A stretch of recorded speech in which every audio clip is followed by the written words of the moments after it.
तुम्हारी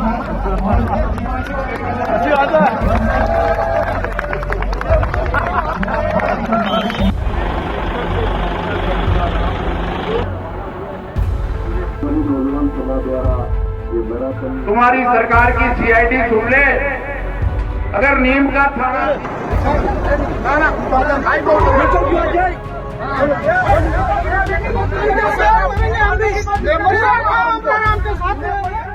नमस्कार, आप देख रहे हैं टीवी भारत। मैं हूं अश्विनी विजय प्रकाश पारिक और आपका नेताजी नॉन पॉलिटिकल में बहुत बहुत स्वागत है। आज हमारे साथ जो शख्सियत है वो ज़मीन से जुड़ी है, ज़मीन के नेता है और ज़मीन पर उनकी पहचान है। शेखावाटी से मेंबर ऑफ पार्लियामेंट, कई बार के विधायक रहे हैं, हाल में माकपा पोलित ब्यूरो के सदस्य बने अमराराम जी का हम स्वागत करते हैं। आपका बहुत बहुत स्वागत है। धन्यवाद आपका भी। अमराराम जी, जब चर्चा करते हैं तो आपकी शख्सियत के साथ में वो ज़मीनी पकड़, ये किसान नेता, एक वो नेता जो आम आदमी के दुख दर्द में साथ रहता है, तो ये स्वभाव संगठन ने आपको सिखाया, क्योंकि छात्र राजनीति से आप आए, फिर सरपंच बने, विधायक बने और देश के सबसे बड़े मंदिर में आप बैठे। कहाँ से सीखा आपने सब कुछ? मैं प्राइमरी एजुकेशन मैंने मेरे गांव मुंडवाड़ा में ली, फिर 8वीं तक की सांवली, ये काशिकाबाद जो जमुनालाल बजाज की जन्म स्थली है, वहाँ तक किया और 9th में मैं सीकर आ गया। सीकर उस किसान छात्रावास में रहा जिसमें कामड़ के लोग सिंह जी वहाँ के वार्डन थे, जिन्होंने जंगे आज़ादी में राजशाही के खिलाफ, अंग्रेज़ों के खिलाफ लड़ाई लड़ी और परिवार में जो पारिवारिक संपत्ति है उसमें एक बिस्वा ज़मीन भी उन्होंने नहीं ली। न उन्होंने आजीवन अविवाहित रहे और केवल किसान आम जनता के तकलीफ़ों में लड़ते रहे। उनसे ये प्रेरणा और विशेष तौर से ज़्यादा प्रभावित जब हुए जब 19 महीने की इमरजेंसी में हमारे ही साथी किशन सिंह डाका और गणेश बेरवाल को जेल में डाल दिया और सैकड़ों कार्यकर्ताओं को जेल में डाल दिया जी। तो फिर हमने उस 19 महीने में मार्क्सवाद की बहुत सी टेक्स्ट बुकें न केवल मैंने पढ़ी बल्कि जो छात्रावास में रहने वाले तमाम विद्यार्थियों ने पढ़ी और समझा। और फिर छात्र संघ का चुनाव आया तो हमने संगठन के रूप में लड़ा। बिल्कुल, वो मेरे ख्याल से 69 का वक्त रहा होगा जब 68 69 में मैं प्रेसिडेंट रहा। मेरे से पहले कल्याण कॉलेज, मेरे से पहले किशन सिंह डाका इमरजेंसी से आते ही प्रेसिडेंट भी बने और गांव वालों ने उनको निर्विरोध सरपंच भी बनाया। मैं नेक्स्ट टर्म में मैं बना और उसके बाद राजनीति के तुरंत बाद आपने पंचायत चुनाव लड़ा। मैं तो नहीं, मैं तो टीचर बन गया था, मैंने बीएड कर रखी थी। 1 साल मेरे को सरकारी टीचर हो गया था। गांव वालों ने कहा कि नेत्रवास वाला जैसा सरपंच होना चाहिए, तो गांव वालों ने सब ने इकट्ठा हो गया कि आदमी तो है लेकिन वो नौकरी करता है। तो मेरा एक चचेरा भाई पोस्ट मास्टर था, उसने कहा कि उससे इस्तीफा तो मैं दिला देता हूँ लेकिन वो कुछ बातें कहेगा वो गांव वालों को माननी पड़ेगी। तो नेचुरली उन्होंने बात की, मेरे को बुलाया, तो मैंने कहा देखो, मैं आज जिताओगे और कल कहोगे कि हम कहें वहाँ वोट दो, आप जाके खेत की सीम देखो, तो मतलब मेरे खेत की सीम नहीं जानता हूँ क्योंकि मुझे 15 साल हो गए घर से बाहर रहते हुए। तो ये काम नहीं है, बाकी विकास के काम हो, अगर आपको मंजूर हो तो मैं तैयार हूँ। तो बाद में मैंने इस्तीफा देके 2 दफे सरपंच रहा। सरपंच रहते रहते मैं 93 में विधायक हो गया, 93 से 13 तक विधायक रहा और उसके बाद अभी पार्लियामेंट। एक बड़ी चीज़ है, इस दौरान आपने कई उतार चढ़ाव भी राजनीति में देखे, संयम की बात भी हम करते हैं, क्योंकि लगभग 1 दशक का समय रहा जब आप किसी राजनीतिक भवन से दूर रहे, न विधानसभा में रहे न संसद में रहे, लेकिन आपने क्षेत्र नहीं छोड़ा, आपने वो जज्बा नहीं छोड़ा। क्या वजह रही? क्या ऐसी बात थी आपको प्रेरणा लगातार देती रही, लगातार 3 शिकस्त के बावजूद? ऐसा है कि मैं जो राजनीति कर रहा था, जिन वसूलों के लिए राजनीति कर रहा था, उसमें जीत कोई बहुत बड़ी उपलब्धि नहीं है, हार कोई गम नहीं है। मैं समझता हूँ मैं जिस तरह से पूंजीवादी दल लड़ते हैं वैसे लड़ता तो मेरे तो हिस्से में पैतृक ज़मीन आई थी, वो एक चुनाव में सुहा हो जाती थी। जितना जनता देती थी उतना लगाते थे और जीतते भी थे और हारते भी थे नेचुरली। और उसी का नतीजा है कि 13 में मेरी हार के बाद जी वसुंधरा राजे की 163 की सरकार थी और उन्होंने बिजली की रेट बढ़ाई। 2005 में जो रोल बैक उन्हीं के वक्त करवाया था उसको बढ़ाई और उसके लिए हमने पूरा कैंपेन किया और जयपुर कूच का आह्वान किया। तो हम जयपुर कूच करने के लिए रास्ता देख रहे थे जब हमारे पास बिजली सेक्रेटरी का समाचार आया कि वो आपकी बढ़ाई हुई रेट टैरिफ कम कर दिया गया। टैरिफ वापस रोल बैक कर ली। जी उसके बाद जब बड़ी बड़ी कंपनियों का टाटा बिरला डालमिया का पैसा कर्ज माफ हो सकता है तो किसान का क्यों नहीं? वो तो इस देश के लिए रोटी पैदा करता है। कह रहे हैं बड़ी बड़ी कंपनियां देश में विकास करती है तो विकास मैं समझता हूं कि इससे बड़ा कोई विकास नहीं होता कि 140 करोड़ लोगों के लिए रोटी पैदा करता है। तो उससे बड़ा देश सेवा क्या हो सकती है? वो अगर सरकार की नीतियों से कर्जदार है तो उसका कर्जा भी माफ़ होना चाहिए। 10 दिन तक हमने जिला हेडक्वार्टरों पे पड़ाव डाला, सरकार ने नहीं सुनी तो हमने कहा कल से हम रास्ते पे आएंगे। सरकार हमारी बात नहीं सुनती, संवेदनहीनता बरतती है तो निश्चित रूप से फिर सरकार ने इनवाइट भी किया, समझौता भी किया, लिखित में भी किया और फिर बदल गई। बिल्कुल वो चीज़ आती है। एक चीज़ बड़ी रोचक लगती है, पहले छात्र राजनीति में आप रहे जी, फिर अचानक शिक्षक बने और फिर वापस राजनीति में आ गए। तो करियर को लेकर पहले कुछ सोचा नहीं, क्या विचार रहा होगा मन में? या फिर कॉलेज में थे तब सोच लिया था कि भाई शिक्षक बनना है, परिवार की आजीविका चलानी है?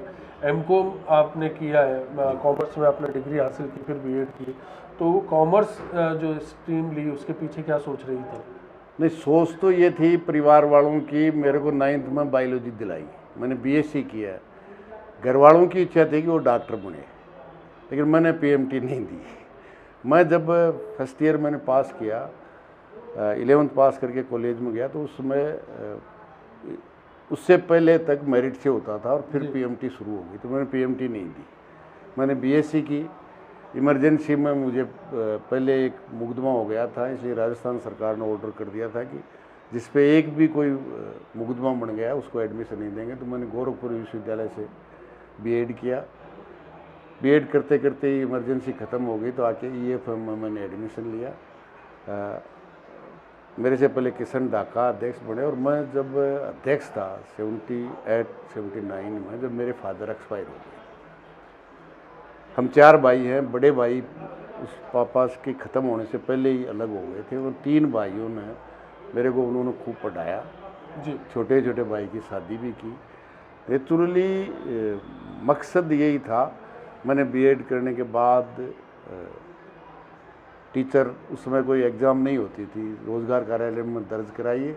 जो इन दर्ज कराया, मेरे साथ जितने लोगों ने बीएड किया था वो उनकी 4-4 साल की नौकरी हो गई थी। मैंने जो ही अप्लाई किया नौकरी मिल गई। फिर गांव वालों ने, क्योंकि छात्र राजनीति में था तो ये तो इंटरेस्ट था ही, लेकिन घर वालों का ये था आपको 20 साल पढ़ाया है तो कम से कम नौकरी लगी है तो छोड़नी नहीं थी। मैंने कहा जब मेरे 2 भाइयों की परिवार चलेगा तो मेरा भी चले जाएगा, उनके बराबर ज़मीन मेरे भी हिस्से में आएगी। तो ये सोच के मैंने सरपंच आई। मैंने सरपंच बनते हुए ये नहीं सोचा था कि मैं 4 दफ़ा विधायक भी बन जाऊंगा, रामदेव सिंह जी जैसे बड़े नेता को शिकस्त भी देंगे। नहीं, दिग्गज ये है कि 52 में वो चुनाव लड़ रहे थे, पहला चुनाव। मैं 55 में जन्मा हूँ और मेरा भी पहला वोट उन्हीं को दिया हुआ है, क्योंकि पूरा परिवार उनको ही वोट देता था। तो और उनको भी ये पता नहीं, उसी को बाद में शिकस्त भी दी, उसके बाद में वो जीत भी नहीं पाए जी। तो नेचुरली ये तो आगे का प्लानिंग तो जनता के बीच में रहने से बढ़ता रहा। जी जी। एक और चीज़ आपकी पहचान है, कबड्डी के राष्ट्रीय खिलाड़ी थे। राजनीति के दावपेच के अलावा आपने कभी कभी खेल में भी दावपेच काफ़ी आजमाए आपने। वो जो कबड्डी वाला शौक था वो कैसे लगा? राष्ट्रीय स्तर तक आप कर्नाटक में एक नेशनल टूर्नामेंट को भी राजस्थान की ओर से रिप्रेजेंट करके आए। पहले ग्राउंड की कबड्डी खेलते थे, अब राजनीति की कबड्डी खेलते हैं, इतना ही फर्क है। कोई बड़ा फर्क नहीं है जी। कबड्डी बहुत ही वो जो जिसमें सबसे कम खर्चा होता है। आप क्रिकेट देखो और कबड्डी को देखो तो सबसे लोवेस्ट कोई खर्चा नाम की चीज़ ही नहीं है, और वो ग्रामीण प्रवेश की गेम था, इसलिए वो खेलते थे। वो राजनीति में आने के बाद तो मैं समझता हूँ कबड्डी। तो कभी ऐसा मन नहीं रहा कि देश को रिप्रेजेंट करें, बाहर अंतर्राष्ट्रीय स्तर पर भी खेलें और खेल की दिशा में अपना करियर बनाएं, राजस्थान का नाम रोशन करें? नहीं, उस समय कबड्डी इंटरनेशनल थी नहीं जब मैं खेलता था। जब उस समय के एशियाड में इनमें अब तो कबड्डी हो गई है, उस समय थी नहीं। इसलिए वो करियर बनाने और वो जो अब जो वजीफ़ा दे रहे हैं, अब जो गोल्ड मेडल और सिल्वर और कांसे लाने पे जिस वो पैकेज देते हैं, उस समय पैकेज भी नहीं थे। तो इसलिए उस वो विषय ही खेलते थे लोग, जो भी कोई गेम खेलते थे। ये है। परिवार में क्या है आपके? क्योंकि परिवार के बारे में लोग काफ़ी कम जानते हैं। बच्चे क्या कर रहे हैं, पत्नी क्या कर रही हैं, खेती बाड़ी कौन संभालता है? ऐसा है, पत्नी बिल्कुल अनपढ़ है। और ये भी मैं बता दूं, मेरे को माइनर था, 11th पास की जब भी मेरी शादी कर दी थी जी। 2 बच्चे हैं और 1 बच्ची है, तीनों की शादी कर दी। तीनों के 2-2 बच्ची और बच्चे हैं। तो वो लोग खेती करते हैं या फिर ना नौकरी पेशे? वो नौकरी तीनों ही नहीं करते। बच्ची है, उनके हस्बैंड चाइल्ड स्पेशलिस्ट हैं, महिला चिकित्सालय के सुपरिटेंडेंट हैं जी। वो एमएड है, लेकिन उसने नौकरी, वो डॉक्टर ने भी कह दिया भाई एक नौकरी बहुत है। वो दोनों बच्चे हैं, वो अपना प्राइवेट बिजनेस करते हैं, अपनी आजीविका चलाते हैं। कभी आपका उनकी जीवन में दखल या उनका आपके दखल नहीं रहा? आप ऐसा क्यों करते हैं? आप रिटायरमेंट लीजिए, थोड़ा सा समय दीजिए, आपने बहुत दे दिया। ऐसा है, मेरी मिसेज का बहुत बड़ा, अनपढ़ होते हुए भी बहुत बड़ा योगदान रहा है। क्योंकि मेरे को राजनीति से मिटाने के लिए बहुत बड़े प्रयास किए गए, जिंदा या मुर्दा पकड़ने का किया गया, और उन्होंने सब कुछ झेला है। क्योंकि जब इस तरह से पुलिस करती है, 307, 302 के मुकदमे बनाती है, झूठे मुकदमे बनाती है, तो नेचुरली, लेकिन उन्होंने बिल्कुल दृढ़ता के साथ, चाहे मैं सरपंच रहा, चाहे विधायक रहा, कभी उन्होंने शिकन नहीं रही। जब तक मैं सरपंच नहीं बना था तो बहुत 2-2, 3-3 महीने बाद जाता था, लेकिन कभी उन्होंने, और मैं कह सकता हूँ कि पति पत्नी में कहीं न कहीं झगड़ा हो जाता है, लेकिन हमारे दोनों के बीच में नहीं हुआ। कभी ऐसा नहीं रहा? कभी ऐसा नहीं रहा। बच्चे भी कभी इंटरफेयर नहीं। जब वो शुरू में मैं तीसरा चुनाव लड़ रहा था, छोटे वाला बच्चा कॉलेज में था, तो उसने सामने एक बहुत बड़ा पैसे वाला भारतीय जनता पार्टी का उम्मीदवार आया, तो कहा मैं तो कहीं दूसरी जगह फार्म भराने गया था, झुंझुनू वगैरह, तो वापस आया तो उसने ये ज़रूर कहा, आप कहाँ घूमते हो, और यहाँ तो लोग सब तो गाड़ियाँ, उन्होंने जितने गाँवों में गाड़ियाँ थी सबको किराए कर ली है, हरा देंगे। मैंने कहा गाड़ी कर ली, वोट थोड़ी कर लिए। फिर मैं जितने वोटों से जीता, सेकंड वाले को उतने वोट नहीं आए, और कांग्रेस की जमानत जब्त हो गई, और जो रामदेव सिंह जी तीसरे नंबर में राजस्थान के नेता थे, उनकी भी जमानत जब्त हो गई। तो फिर दोनों पार्टियों ने मिलके दूध को रिजर्व कर दिया। तो ये रहा। एक बड़ी चीज़, मतलब दिलचस्प चीज़ ये भी लोगों के जहन में आती है कि आपकी राजनीति के बारे में क्या परिवार से रहेंगे? आपको लगता है ऐसा, किसी की दिलचस्पी है उसमें? नहीं, आते हैं? दिलचस्पी तो है अब राजनीति में, क्योंकि मेरी जो बड़ा लड़का है उसकी, वो बड़ा, मैं तो मना कर दिया था, लेकिन गाँव वालों ने सरपंच बना दिया था। अभी उसकी पत्नी है, वो पंचायत समिति की मेंबर है।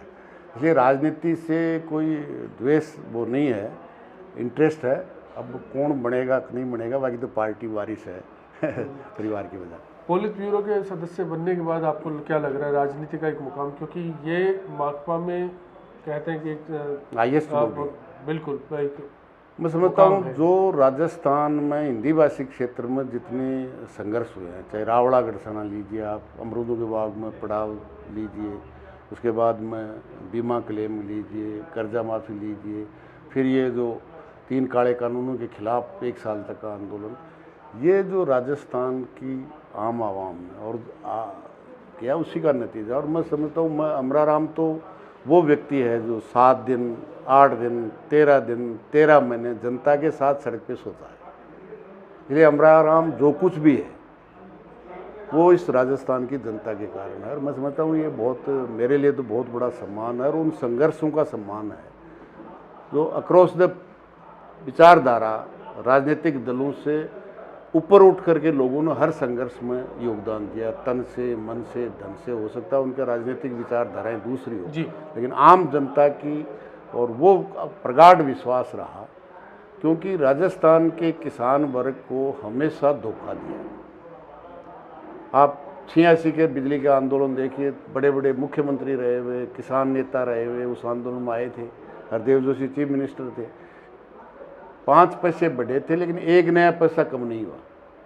और अमराराम एक केवल विधायक था जिसकी पार्टी का भी एक ही विधायक था, लेकिन 8 दिन के पड़ाव के बाद राजस्थान के इतिहास में किसी का नुकसान किए बिगर पूरा रोल बैक ही नहीं हुआ। आपको 1 लाख आपका पूरा जो राजनीति रही उसकी सबसे बड़ी अचीवमेंट वो बिजली का टैरिफ कम कराना रहा।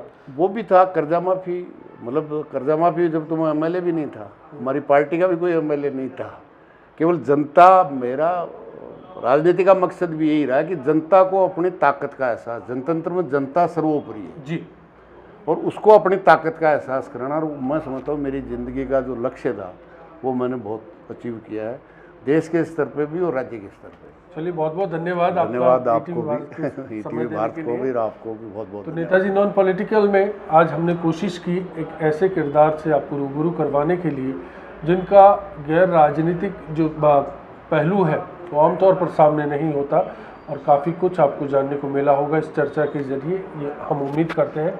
ईटीवी भारत के साथ आप बने रहिए। ये चर्चा अगले मोड़ पर किसी और शख्सियत के साथ शुरू होगी। नमस्कार।